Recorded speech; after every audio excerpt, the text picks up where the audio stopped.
Banyak game yang telah memperlihatkan wajah asli dari aparat keamanan yang korup. Salah satunya adalah serial Grand Theft Auto. Dalam hampir setiap game GTA, ada aparat keamanan yang bisa disuap, aparat yang bersekongkol dengan mafia, dan bahkan aparat yang lebih kejam daripada penjahatnya sendiri.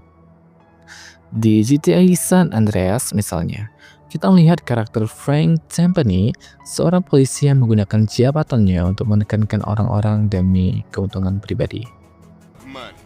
My money, man. Hey, don't worry about it. I'll fill it out later. Calhoun. Sure, I know. Freddie needs money to get out of town.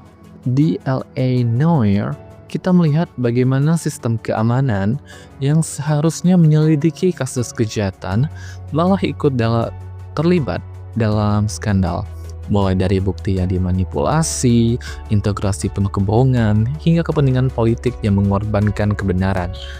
Dan kalau kita berbicara soal Sleeping Dogs, game ini menunjukkan bagaimana polisi yang seharusnya menegakkan hukum justru bersekongkol dengan rakyat. So, fuck you. Out of my way. Kenapa di banyak game, aparat negara seringkali digambarkan sebagai institusi yang bobrok? Salah satu alasannya adalah karena industri game mencoba merefleksikan realitas. Korupsi di keamanan negara bukan hanya sekedar plot dalam game, tapi juga cerminan dari kasus-kasus nyata yang terjadi di berbagai negara. Banyak pemain merasa lebih relate dengan cerita yang menggambarkan realitas pahit ini. Game-game seperti GTA atau LA Noire bukan hanya sekedar hiburan, tapi juga kritik sosial yang tajam terhadap sistem yang sudah bobrok. Tapi, apakah semua aparat negara dalam game digambarkan buruk? Tentu tidak. Ada juga karakter aparat negara yang mencoba membangun sistem, walaupun seringkali mereka malah dikucilkan atau dihancurkan oleh sistem itu sendiri.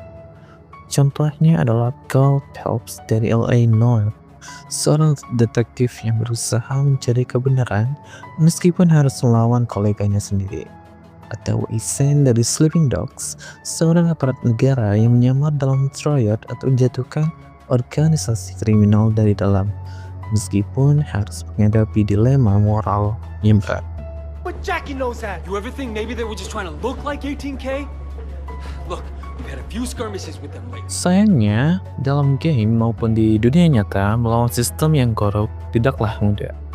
Seringkali mereka yang mencoba memperbaiki keadaan justru menjadi korban. Jadi, apakah game hanya sekedar hiburan atau justru sebuah cerminan dari dunia nyata? Ketika kita bermain game dan melihat bagaimana aparat negara digambarkan sebagai pihak yang korup, kita harus bertanya seberapa jauh realitas berbeda dari fiksi.